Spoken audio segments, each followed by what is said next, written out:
बिस्मिल्लाहिर्रहमानिर्रहीम। History mystery के मोअज़्ज़िज़ दोस्तों, अस्सलाम वालेकुम। आज हम जिस टॉपिक के बारे में बात करेंगे वो निहायत ही अहम और एक हॉरर स्टोरी है। आज हम जापान के ओकीकू डॉल के बारे में बात करेंगे। ओकीकू डॉल एक हॉन्टेड डॉल है जिसके बारे में कहा जाता है कि उस गुड़िया के बाल ऑटोमेटिक लंबे होते हैं। उस डॉल के बारे में यहाँ तक कहा जाता है कि आज भी वो डॉल के बाल लंबे इंसानों की तरह होते हैं। लगभग वो बाल इंसान के ही है, आज तक ये माना जाता है। इस डॉल के पीछे क्या कहानी है, आइए जानते हैं। ओकीकू डॉल के बारे में ये कहानी है जापान में मशहूर कि सुजुकी परिवार का बड़ा लड़का जब रास्ते से गुजर रहा था तो उसने एक दुकान देखी जो कि गुड़ियों का दुकान था। उससे एक डॉल पसंद आ गई, एक गुड़ी जिससे बहुत खूबसूरत और बहुत प्यारी गुड़ी थी। उसने वो गुड़ी को अपने 2 साल की भान ओकीकू के लिए खरीद लिया। ओकीकू 2 साल की बच्ची थी जिसे उस गुड़िया से बहुत लगाव हो गया। जैसे ही उसके भाई ने उस गुड़िया को उसको गिफ्ट दिया, ओकीकू को उस गुड़िया के साथ बहुत लगाव हो गया। ओकीकू उस गुड़िया से प्यार करने लगी। ओकीकू अपने बच्चे की तरह उस गुड़िया का ख्याल रखती और उस गुड़िया के साथ खेलती। और परिवार भी बहुत खुश था, सुजुकी परिवार भी बहुत खुश था और डॉल को लेकर लड़की भी बहुत खुश थी। मासूम बच्ची उस डॉल के साथ रात दिन खेलती। लेकिन सुजुकी परिवार के साथ एक दुख भरी दुर्घटना घटी। अचानक ओकीकू को बहुत तेज बुखार हो गया। जिस दिन ओकीकू को बहुत तेज बुखार हुआ, वो बुखार 2 या 4 दिन तक नहीं छूटा। ओकीकू सख्त बीमार हो गई। ओकीकू के बीमारी के बाद ओकीकू धीरे धीरे कमजोर होने लगी और अनफॉर्चुनेटली ओकीकू की मौत हो गई। ओकीकू की जब मौत हुई तो परिवार ने फैसला किया, क्योंकि वो गुड़िया से बहुत प्यार करती थी, इसलिए गुड़िया को उसके साथ ही दफना दिया जाए या फिर गुड़िया को उसके साथ ही रख दिया जाए। लेकिन ऐसा नहीं हुआ। कई लोगों ने मना किया, नहीं, गुड़िया को उसके साथ दफनाना नहीं चाहिए।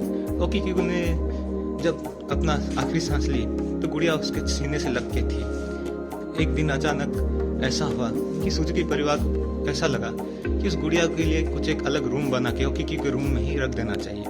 तो उन्होंने उस गुड़िया को ओकीकू के रूम में ही रख दिया। जब उन्होंने उस रूम में गुड़िया को रखा तो उस गुड़िया के साथ कुछ अजीब व गरीब होने लगा, जैसे रात को बच्चे की रोने की आवाज या फिर उस गुड़िया का बाल अपने आप लंबे होने लगे। सुजुकी परिवार देख के दंग रह गया कि उस गुड़िया के बाल अपने आप लंबे होते हैं, मानो कोई एक छोटी बच्ची के बाल जैसे लंबे होते हैं। तो सुजुकी परिवार को धीरे धीरे एहसास होने लगा कि ओकीकू की आत्मा उस गुड़िया में आ चुकी है और उन्हें लगा कि इस गुड़िया में सचमुच ओकीकू की आत्मा आ गई, क्योंकि ओकीकू उसे बहुत ज्यादा पसंद करती थी उस गुड़िया को। फिर धीरे धीरे उस गुड़िया को वो अपनी बेटी की तरह मानने लगे।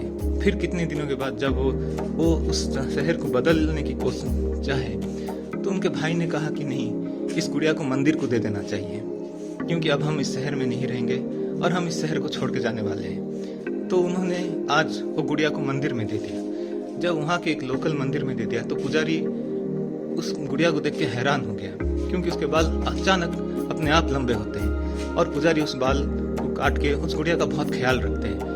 आज भी पुजारी उस गुड़िया की तस्वीर लेने से लोगों को मना करते हैं और आज भी उस गुड़िया को उस मंदिर में रखा गया है। और इस कहानी के बारे में आप चाहे तो गूगल में भी सर्च कर सकते हैं और ओकीकू की पूरी कहानी पढ़ सकते हैं। और चाहे तो आप डिस्क्रिप्शन से दिए हुए लिंक को भी प्रेस करके आप हमारे डिस्क्रिप्शन दिए हुए लिंक को भी प्रेस करके आप ये कहानी पूरी तरह से पढ़ सकते हैं ओकीकू डॉल के बारे में।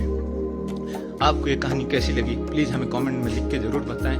इस कहानी के बारे में आप क्या सोचते हैं प्लीज़ हमें ज़रूर कमेंट में लिख के बताएं। इस कहानी को ज़्यादा से ज़्यादा लाइक करें, शेयर करें और बेल आइकन के बटन को प्रेस करें और हमारे चैनल को सब्सक्राइब कर लें। प्लीज़ हमें जब आप सब्सक्राइब करेंगे तो हमारी और हौसला अफजाई होगी और हम आपके पास ऐसे ही इंटरेस्टिंग और ज़्यादा से ज़्यादा अच्छी कहानी लेके आ पाएंगे। हम ज़्यादा से ज़्यादा और मेहनत करेंगे।